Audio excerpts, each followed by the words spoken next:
All right. Good morning. I'm very pleased to be here to moderate this conversation with the two candidates from the 1st Congressional District of New York. I call it a conversation because these guys have been doing this for 4 years. There are two races on Long Island that I consider extremely important politically. One is this congressional district's race, whether the Democrats take back the House or the Republicans maintain control.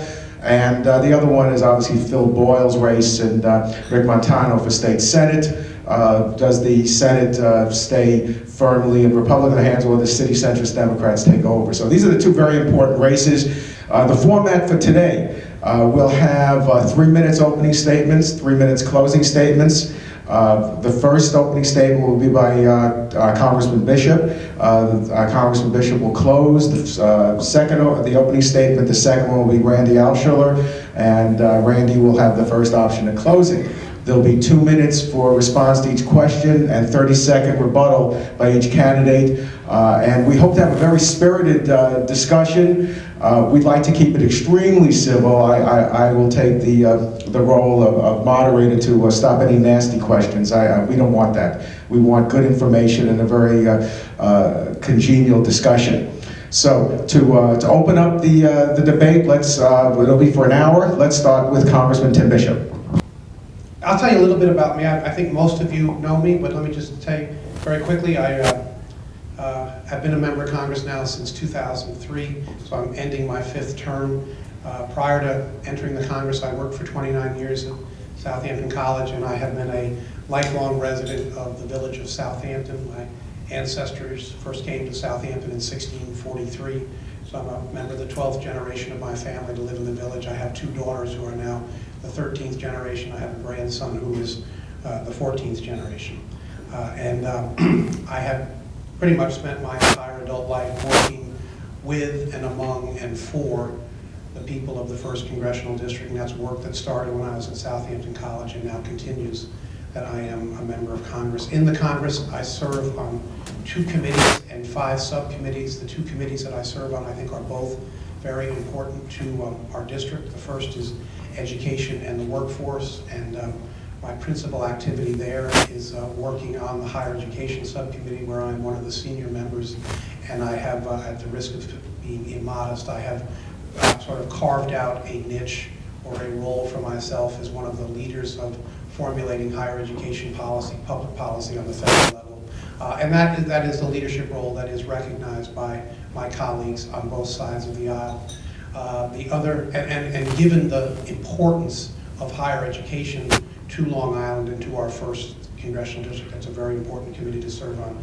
I will point out that Stony Brook University is, by a factor of 6, the largest employer in the 1st Congressional District, has almost 21,000 employees. The next largest employer has 3,500. So something is good for Stony Brook University, it's good for New York 1. If it's bad for Stony Brook University, it's bad for New York 1. I also serve on the Transportation and Infrastructure Committee, and in that role, I have worked very hard at 2 things. One is trying to drive the federal investment in infrastructure, something that is very, very badly needed here on Long Island. Unemployment in the heavy construction industry on Long Island is around 30%, and that's because every level of government has ratcheted back its commitment to infrastructure. And I will say to you, if we are going to have the robust economic recovery that we need to have, we must revitalize our investment in infrastructure, both to put people back to work and to underscore the recognition that we're trying to run a 21st century economy on a 20th century infrastructure, and one of the reasons we're struggling is because of that challenge. And then the other committee, the subcommittee that I serve on, I am the senior Democrat. It's called ranking member on what's called the Water Resources and Environment Subcommittee, and that committee has 2 obligations, 2 principal obligations. One is to oversee everything that the Army Corps of Engineers does, and given the fact that New York 1 is a district with over 300 miles of coastline, the Army Corps of Engineers is of central importance to the quality of life there.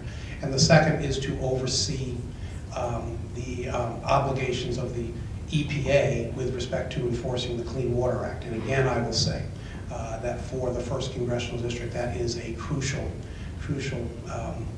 assignment. And I'll say this, and then I'm probably getting close to my 3 minutes. By the way, do we have a timekeeper?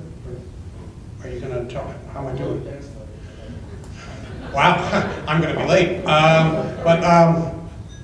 Let me just say, one of the challenges that we discuss frequently in Washington is what I think to be a false choice between environmental regulation and supporting economic development. And in my view, particularly for the 1st Congressional District, that is a false choice. The environment is the economy, and the economy is the environment for the 1st Congressional District. So my view is that to be an environmentalist, to be concerned about preserving and maintaining the quality of our environment and the quality of our surface waters and our groundwaters and the quality of our shoreline and the stability of our shoreline, and to maintain open space, that is all about economic development. And so one of the challenges we have, both locally and nationally, is to see to it that we move environmental policy and economic policy in a way that stimulates job growth and stimulates economic stability. So I probably have gone on close to my 3 minutes. Don't pull my leg anymore, Marty. And I thank you, and I look forward to your questions. It is terrific to be here today. When I look at the sheet here that describes the both candidates, I was very excited to see that I was described as an American businessman. That to me is one of the highest compliments you can get, but that was then followed with "and politician." Which sort of offsets the American businessman. So let's just be clear, I'm an aspiring politician, not a politician yet.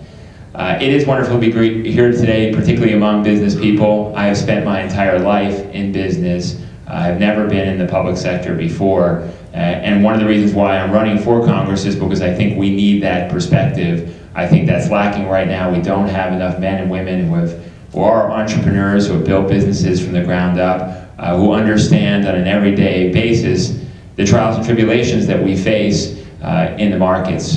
But let me also take a step back and give my background. I am the son of immigrants. As probably many of you here are a grandson of immigrants. My grandparents came here from Poland prior to the Second World War. And they were not wealthy people. My grandpa and grandma didn't go to college or high school. And when they got here, my grandfather sold newspapers in the street corners in New York City. He eventually got a better job. He sold vacuum cleaners door to door. So we had lots of vacuum cleaners growing up. You can see lots of baby pictures with me in vacuum cleaners.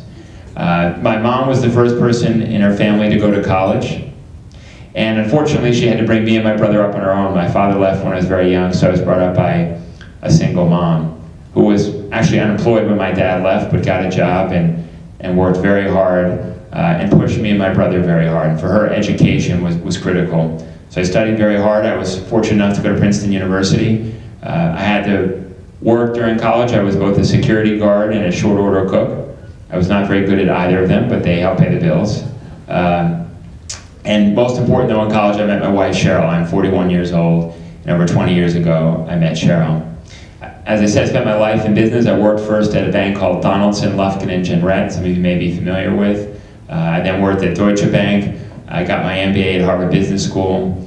I worked at a firm called Blackstone on the real estate side, and then about 12 years ago I became an entrepreneur and decided that I wanted to have the thrill and the excitement of building a company from the ground up. I had two companies, one of which has been featured prominently in the campaign. It was called Office Tiger, and we had employees all around the world.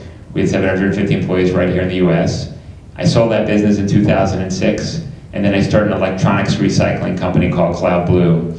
And at Cloud Blue, we recycle old computer equipment, service printers, everything you can think of, and we do that mostly for large companies, a lot of financial services firms, media companies, etc. So I've never been involved with politics, but we have now a 5 and a 1-year-old. We live in St. James. My wife's a pediatrician. And when you have children, your perspective on life dramatically changes, and I'm sure everyone in this audience has had a similar experience. And suddenly their future and their prospects become most important.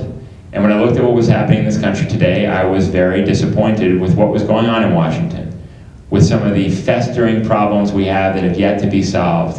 And I thought that I had an obligation to get involved. So I decided to run. I put forth a 10 points job plan. It very specifically says some of the things I'd like to do to help small business, because I do believe that small business, particularly in the 1st Congressional District, is one of the engines of growth. So, and I've got experience there. And I look forward to going to Washington, executing that plan, working with people on both sides of the aisle, and actually getting some of our problems solved. If it's the deficit, if it's dealing with programs like Social Security and Medicare, if it's boosting small businesses so we can get employment going again here in Eastern Long Island, helping the private sector get back on its feet. So I look forward to answering all the questions today. Thank you.